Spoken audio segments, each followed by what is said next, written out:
উসমান গনি রে, আয় আমি নবী তোর দিকে তাকাইয়া রইছি।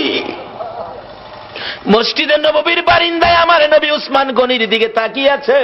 আমি জানি না আজকে বাউনির জমিনে আমার নবী মদিনার থেকে এই মসজিদের বারিন্দার জন্য কার দিকে নবী তাকাইয়া রইছে।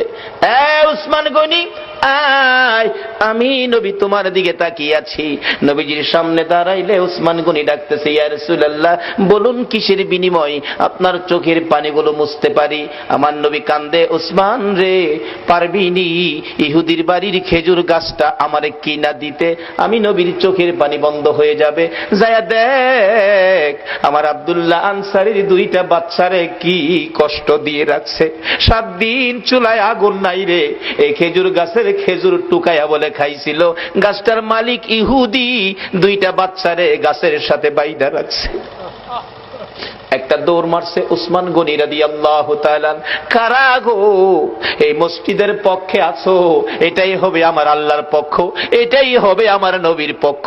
যারা মসজিদের পক্ষ থাকবে আমার নবী তাদের পক্ষে থাকবে, যারা মসজিদের বারিন্দার পক্ষে গো আমার নবী তাদেরকে না লইয়া ফুলসিরাতের ফুল নবী পার হবে না।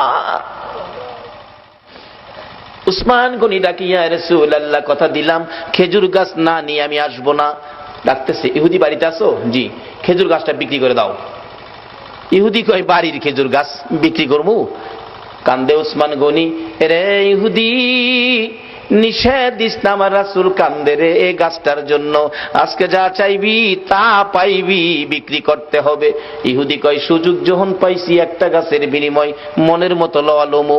ও উসমান গনি, তোমার 100 খেজুর গাছের একটা বাগান, 100 খেজুর গাছ সহ বাগানটা যদি আমারে দিয়ে দাও, আমি একটা গাছ তোমারে দিব।